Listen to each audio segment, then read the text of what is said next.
What is going on, everybody? Welcome back to Wrestling City, and today we're going to be reacting to a video from Wrestling Gifts. Welcome back, Pav.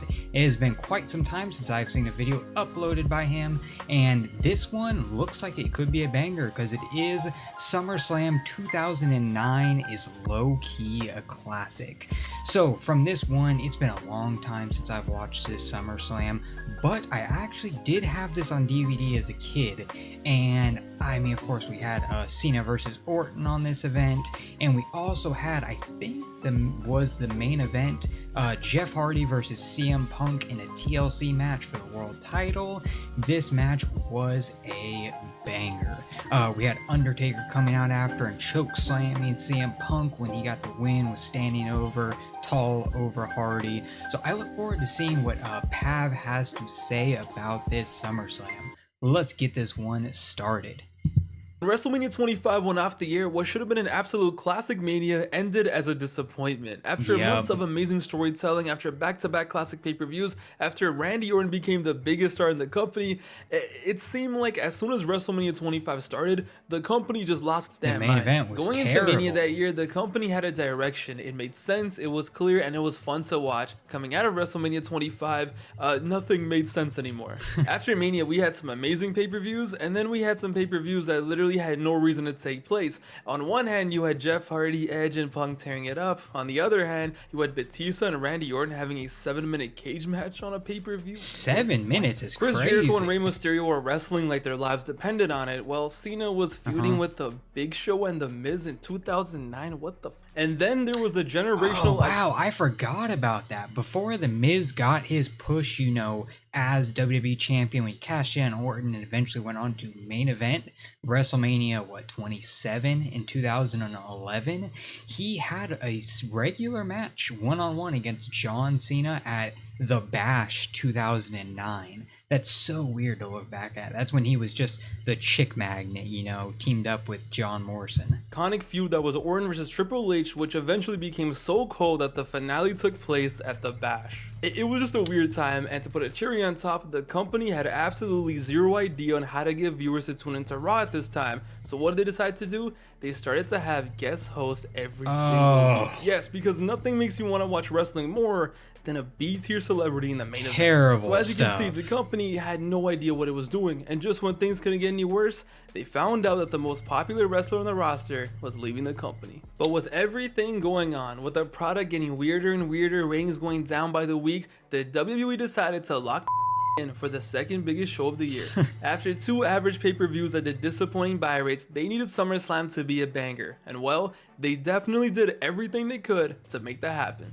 All things considered, the WWE put together a very intriguing SummerSlam on paper. There was hype, there was excitement, and it finally felt like the magic was back, at least for one night. And in the middle of one of the most weird years in WWE history, they low-key... I don't know. I mean, maybe he'll talk about this going into it, but for those of y'all that are watching this, what do y'all think about this year's SummerSlam, like, design? Because I don't know how to feel about it. I did see a video earlier today that was basically saying this was the only year that it was designed like this. After they went back to, you know, like the blue and orange stuff. I think this was a pretty cool design. I kind of wish they kept it for a few more years. Dropped a pretty classic SummerSlam. Let's get into it. The show begins live from Los Angeles, the Staples Center, fresh off of Kobe winning his 4th ring. The crowd was hot, the show was off to the races, and the opening match was Rey Mysterio versus Dolph Ziggler. In 2009, Rey Mysterio was off the shits. I don't know what he was on, but after years of injuries and kind of being forgotten in 07 and 08, Rey in 2009 was like hitting his 3rd prime for a little bit. Rey in 09 was putting on great matches every week, and that feud with Jericho, yeah, the streets will never forget. And on this night against Dolph Ziggler, it was no different. Rey and Dolph have a great match to open up SummerSlam. The crowd was hot, Rey was out here moving like prime Tyreek Hill, which, listen, makes sense. They both are deadbeat fathers. But nah, this was the perfect opener. Ziggler was clotheslining the hell out of Rey, legit bullying him, destroying him, and Rey was just using his speed. He was all over the place, reversing everything. We even had Ziggler delivering the Rollins buckle bomb 6 years before it became Rollins' thing, and this was just a Rey Mysterio show. One last hurrah from his awesome 2009 run before he got popped literally a few days after the show. Fantastic way to open the show. The next match was MVP versus Jack Swagger. Yeah. Chirp, chirp, Okay, chirp. so earlier when I said this was a classic SummerSlam, I meant it, okay? I really did. But am I saying it's the best SummerSlam ever? Not at all. Not at all. It This has its show has a few flaws. questionable pay-per-view matches, even for 2009 standards. I can't lie. MVP versus Jack Swagger, Jericho and Big Show versus Crime Time, which hey, it wasn't bad. 6 Yep, minutes of rest the in Great peace to Khali Shad. versus Kane.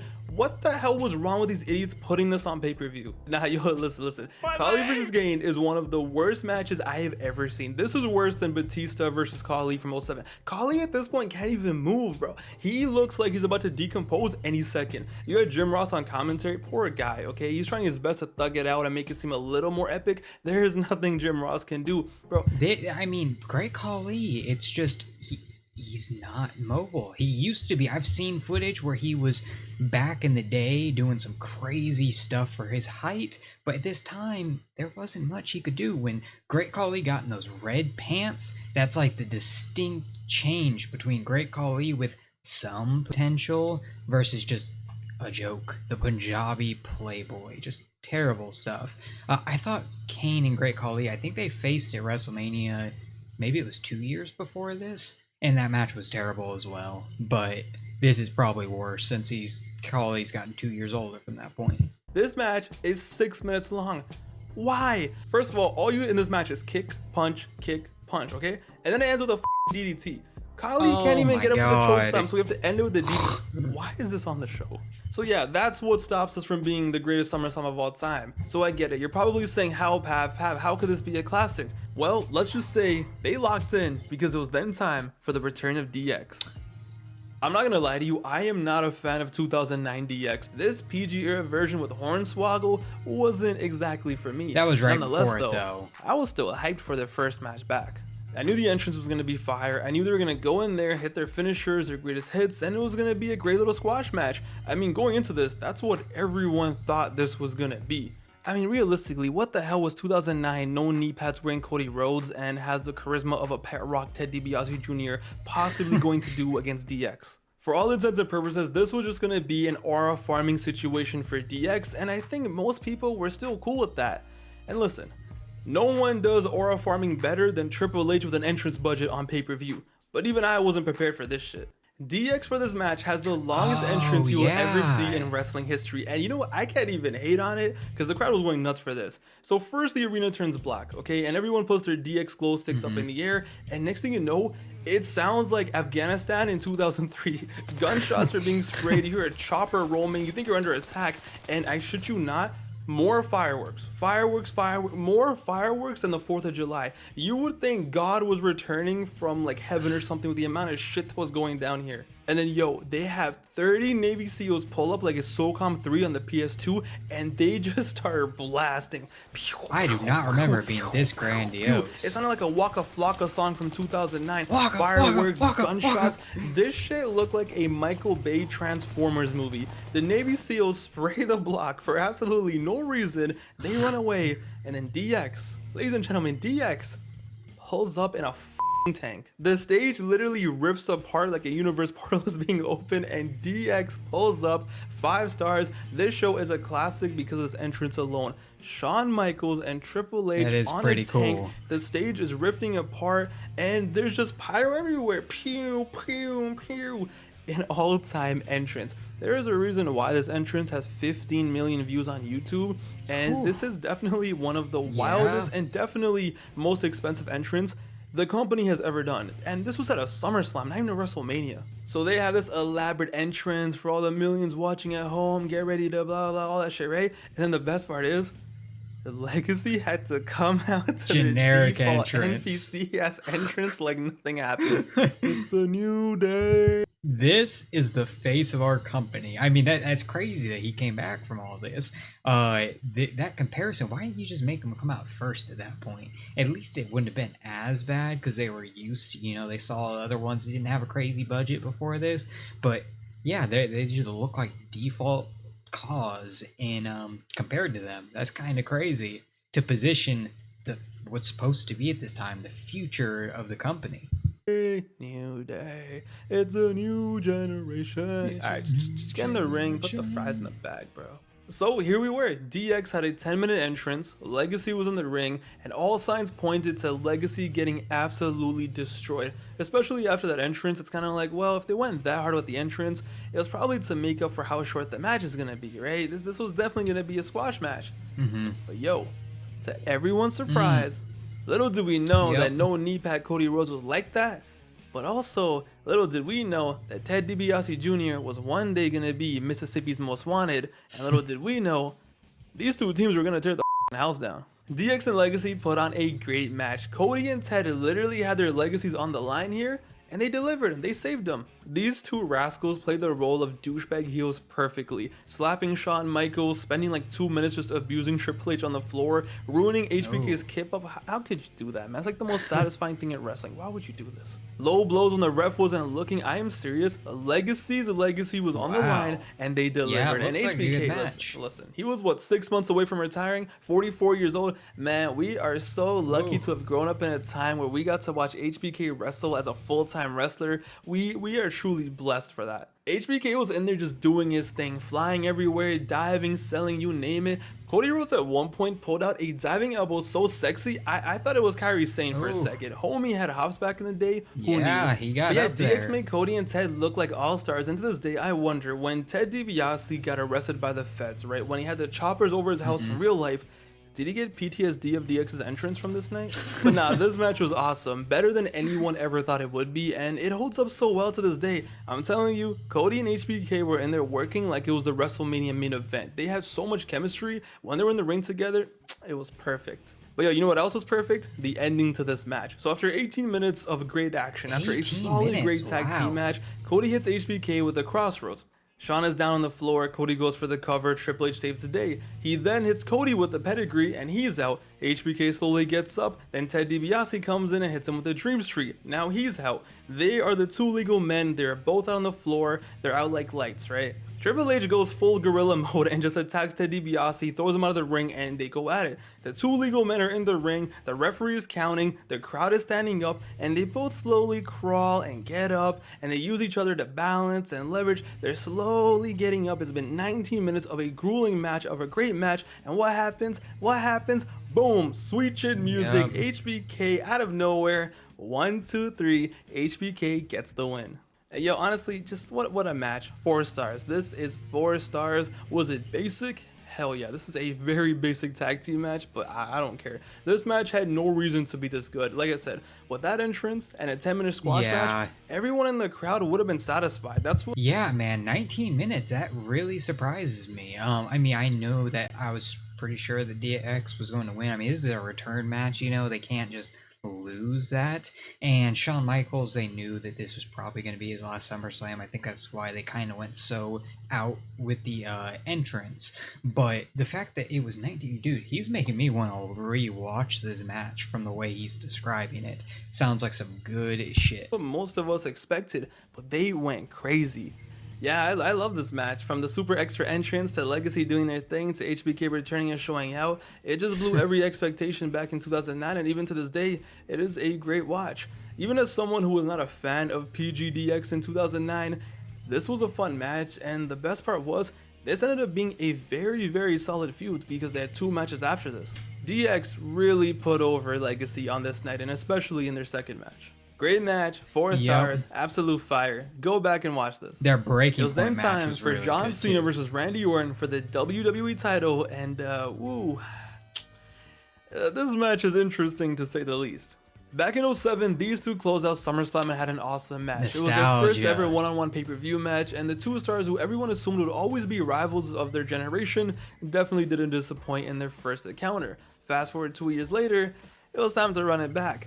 But now Randy was the champion, and this was his year. 2009 was the year of Randy Orton, and Cena was the challenger. But the problem is, this time, it didn't really feel like an epic showdown. Instead, it was just a match thrown together for SummerSlam. Cena won a beat the clock challenge, Orton was champion, bada boom, bada bing, there you go, one-on-one at SummerSlam, and here we were. There was barely any build for this match, so going into it, a lot of fans were already like, shouldn't this feel more epic? I mean, it's Randy Orton versus Cena at SummerSlam too, like, shouldn't this be a bigger deal? But for some reason, something felt missing. Even as a child, something felt missing. But either way, I'm not gonna lie, little me was still excited. So when these two were in the ring, once they had their entrances and the crowd was hot and amped and everything, I was amped too, because despite the build, it was still Randy Orton versus Cena in 2009. But guys, you know what? Let's just address the elephant in the room. I don't remember this match, I guess. Most people hate this match. People actually despise this match. This match is considered by many to be absolute dog shit. And honestly, the funny part is, when I first watched it as a kid, I was left so disappointed that I wanted a refund for the pay-per-view. 10-year-old me hated this match, and the world did. Everyone did. Dave Meltzer gave this match 2 stars. Every review you find of the show to this day, everyone hates this match. Everyone gives it 2 stars. This match has a 4.6 on Cage Match, which that is horrible. Yeah. I saw one review for this match that just straight up called it terrible television. This match is hated, and honestly, I get it. I totally understand it, because I hated this match too. When people spend $40 on pay-per-view and you're telling them you're gonna get Cena versus Orton, they expect a banger. They expect a great wrestling match, especially back in this era. What they gave us was straight buffoonery. But I'm here to say, in 2025, once you get past the fact that, you know what, this is not gonna be a classic banger wrestling classic, and you just kind of turn your brain off, yo, this match is awesome, because this match is absolutely hilarious. So for the first 13 minutes, this is the most average, most typical John Cena versus Randy Orton match you can possibly imagine. Literally copy and paste of every single match I've ever had. Same formula. Randy's all oily and slow and methodical and taking his time. It's a match you've seen 120 plus times. And the crowd's still into it. You know, they're like, alright, this is pretty cool. It's basic as hell. It is what it is. But 13 minutes into this match, this guy right here, this beautiful man, this terrorist, good old Osama bin Orton, begins to pull out some of the funniest shenanigans we have ever seen. So Bald Osama, 13 minutes into the match, realizes that, you know, he can't beat Captain America over here. He's done his best. He tried. You know, he tried so hard, got so far. In the end, it doesn't even matter. He goes back and pulls the same thing that he did in No Way Out 2008. He gets clapped by a move by Cena. He just gets up, decides to hit the referee, and runs away and gets himself disqualified so he can retain the title. The top demon in the company finds a way to survive and remain champion by getting himself disqualified. But remember that old man that Randy tormented earlier in the year, leading up to WrestleMania? Yeah, he still hates him. And as Randy is leaving, thinking he pulled some next masterclass, Lillian announces that Vince McMahon has ordered for the match to be restarted, and now, if Randy Orton gets disqualified, he loses the title. Randy looks like he just found out that another plane has hit the towers. Poor guy starts having a panic attack. He literally looks like he's having the worst trip of his life. He looks like he's about to cry. The referee literally takes the belt from him outside of the ring. But you know what? It's fine. It's Randy Orton. He's locked in. He goes back into the ring. He beats Cena's ass some more. He does his best. But it doesn't matter. Cena kicks out every single time. So what does he do? This genius, this Einstein, goes outside the ring, grabs the title, and gets himself counted out. I mean, hey, listen, they didn't say anything about countouts, so he thinks he finessed the system again. Nope. According to Vince McMahon, this match will be restarted once again, and now if Randy gets counted out once again, he will lose the title. So the match gets restarted for the second time. Randy walks back into the ring. No, he runs in there, and against all odds, somehow, some way, like some Maradona 1986 World Cup type beat, he uses the ropes as leverage and beats Cena 1, 2, 3. He gets the pinfall, and he celebrates genuinely like he has just won the World Cup. He's so happy. He's jumping for joy. Cena's depressed. He literally lost. I don't know. It seems like a skill issue, Cena. But no, this match just keeps on giving. They restart the match again. Yo, this is so Why would they restart it at that cracked point? out. It's amazing. Just so much buffoonery. People wanted a wrestling match. You know, they paid $40 for a wrestling classic. They thought this was gonna be SummerSlam 07 Part 2. Nah, buddy, we're getting Tom and Jerry up in here. A referee slides into the ring, tells the original ref what happened and how Randy used the ropes to get leverage and how he cheated, and the bell rings again. Cena this time gets him into an STF. This is what, the third time the match has restarted, and at this point, it's like he has to tap, right? Like there's no way they're doing all these restarts. Finally, he's gonna get his comeuppance. He's gonna tap. It's over. No, why would we do that? Ted DiBiase Jr.'s brother pulls up and attacks the ref. What the fuck? How do you even think of this shit, bro? Ted DiBiase Jr.'s brother interferes, attacks the referee. Listen, they got 2 stars for this. 2 stars for this. The creativity alone makes this a 4-star match. Ted DiBiase Jr.'s brother of all people attacks the ref just so the match can restart for the 4th time. How do you even think of this? The match restarts again. Randy finally hits him with 2 of the most scummiest RKOs you could possibly imagine. And after 20 minutes, after 8 minutes of just total buffoonery, he finally gets the win. What did I just listen to? I do not remember this match like that, because what I remember from this feud, I mean, obviously Cena and Orton, we even saw that at Backlash this year. Like what? 16 years later, I think. And, you know, their whole rivalry's been spanned over so long. But 2009, what I remember is our match at Breaking Point when they had the I think it was an I Quit, and I think that's where we got to see Cena handcuffed and Orton hitting him with the kendo stick. Orton letting off the pyro. He got a hold of like the techno, you know, the control stuff, and was shooting off the pyro on the stage at Cena. That was a crazy pay-per-view, and that was match, and that was the pay-per-view after this one. I don't remember this. They restarted it, what they say, 4 or 5 times, and he still won. Like, why not make Orton just win earlier? I mean, I guess you got Super Cena, but like, what? Convoluted for no reason. And Ted DiBiase Jr.'s brother, I've never even heard of him, so I don't know why they would. WWE, man. Nah, listen, this is hilarious. 2 stars, my ass. This is amazing. I'm telling you, this is one of the funniest matches I've ever seen, and the funniest matches you will ever see. From all this stuff going down, to Randy's facial expressions, to Ted DiBiase Jr.'s brother of all people, it is hilarious. Randy stays champion. Even the referee's raising his hand. It's like, what the hell was this? And listen, to me, what makes this even more funny is that in kayfabe, Randy had Ted's brother on deck just in case, ready to interfere if needed, right? What if the RKOs didn't beat Cena? What was his next plan? Was he just gonna have a nuke dropped into the arena or something at that point? Tackle nuke! Then they would have restarted it. Cena came out of this match looking like such a dumbass. How does the match restart 4 times and you still can't win the match? And what makes it even funnier is, after all the shenanigans, when Randy does hit the RKO, the crowd literally cheers. They're happy Randy won. 2009, bald Randy Orton finessing the system. I hated this back in 09. I hated it for the past 16 years. But now that I actually rewatched it, 4 stars, classic, banger, amazing, iconic, whatever you want to call it. This is real wrestling, fellas. This is real wrestling. I'm serious. What a match. What an angle. Amazing storytelling. Randy Orton getting the match restarted 4 times. Coming clutch. 4 stars. Easily 4 stars. I told you this show's a classic. But I'm serious. Jokes aside, I understand this is not a good wrestling match, but if you can just turn your brain off a little, this is actually amazing. And best of all, that wasn't even the main event, because it was then time for the real main event, the bittersweet main event, Jeff Hardy versus CM Punk TLC match for the World Heavyweight Championship. Jeff Hardy's last true singles classic in his WWE career, his last pay-per-view match of his legendary run from 06 to 09, and what a way to go out. TLC, Los Angeles, SummerSlam against CM Punk in 2009's Feud of the Year. This match is so bittersweet, because at the time I didn't think Jeff was actually losing this. I didn't think Jeff was really leaving, but despite that, despite Jeff leaving, which we've covered many times, when it comes to just this match alone, this match, the vibes, this is an all-time classic. CM Punk and Jeff Hardy put their bodies on the line and close out SummerSlam like true demons. I gotta say, this has to be the best one-on-one TLC match ever, right? Like, this has to be it.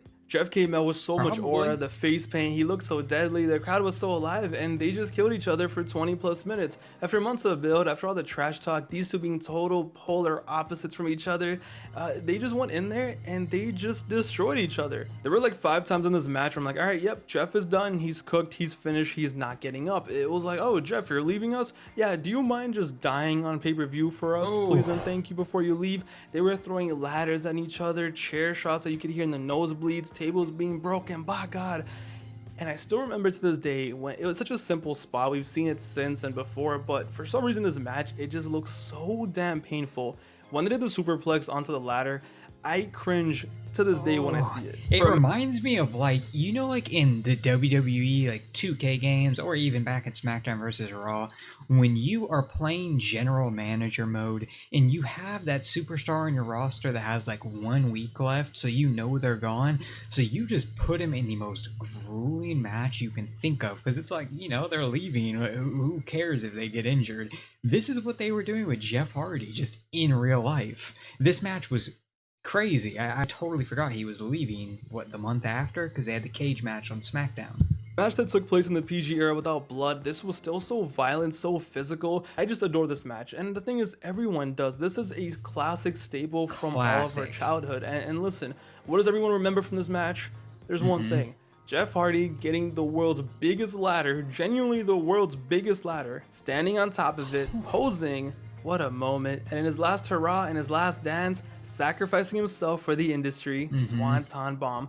What a way to go out. CM Punk goes on to win the match, breaking all of our hearts. But yo, it's a 5-star classic to me in every way. This to me would be on my list of 5-star matches. What these two men did, main eventing SummerSlam, carrying the company with the feud of the year, and then going out like this, it was generational. Someone on Cage Match said it perfectly. It is a timeless classic stunt match that gave their now fondly remembered and highly regarded feud a resounding no. What a match. Punk got the win, Jeff got cooked, but hey, at least he went out with this legendary moment. A moment that no one's ever gonna forget. 5-star classic in every way. And what really wrapped up this pay-per-view was the Undertaker return. Taker has had more returns in his career than Nick Cannon has kids. A lot of returns, okay? But this one has always been a special one for me just because of how nicely it was executed. The lights go out, lights come back, Jeff has been replaced with the dead man, and Undertaker's on the floor, he gets up, and listen, what an electric way to end the pay-per-view. And SummerSlam goes off the air with Taker back in the cut. Yo, this is such a great show, with a classic main event, a super fun ending. Despite the Punk and Taker feud being trash after this, as an event, this night had everything and had the perfect ending. But yeah, this show genuinely had everything, from an hot-ass opener to an absolute dud, to a fantastic tag match which had an all-time entrance, to a misunderstood classic, yeah, you heard me, a misunderstood classic, I'm joking, to a 5-star main event and an ending that leaves the crowd going home happy. I think you guys can see why I consider this SummerSlam a classic. I'm not saying this is the best SummerSlam ever, okay? It's definitely in the top 10 and maybe just outside of the top 5. I'm telling you, all you gotta do is just change your approach for that Cena and Orton match, just consider it a giant ass meme, turn your brain off, and it's a classic. But I genuinely laughed my ass off watching that match again. But yeah, 2009, what a weird year. This was definitely a 8 out of 10 show for me, a top 10 SummerSlam of all time, maybe a top 6, and maybe on a good day, might creep into my top 5. But I don't know, I love this show. Let me know what you guys think down below. Thank you guys for watching this video. If you Yeah, man, so that was another banger from Pav. I will put the link to the original video in the description. Hopefully this got y'all in the SummerSlam mood a little bit more, because we have this one on coming up this weekend, Saturday and Sunday, the first ever 2-night SummerSlam, and this brings me back to one of the classics. This has a special place in my heart because I started watching in late 2008. The first match I really remember being hyped for was Jeff Hardy versus Triple H for the WWE title at No Mercy, or no, maybe it was Survivor Series. It was late 2008. And so I was such a huge fan of Jeff Hardy, and back then you had to pay for each individual pay-per-view. So I didn't watch this match live, but I remember looking on YouTube after and seeing Undertaker that he returned, and I saw CM Punk holding up that title, and I was like, no way Jeff Hardy didn't win. And then the steel cage match happened a few weeks later on SmackDown, and CM Punk won once again. And I just remember childhood me was devastated, but we got a classic as a result. But that's about it. If you enjoyed this video, don't forget to drop a like, comment below what you think about this pay-per-view, and don't forget to subscribe to the greatest city in the world, Wrestling City. But that's about it. I will see y'all next time. Peace.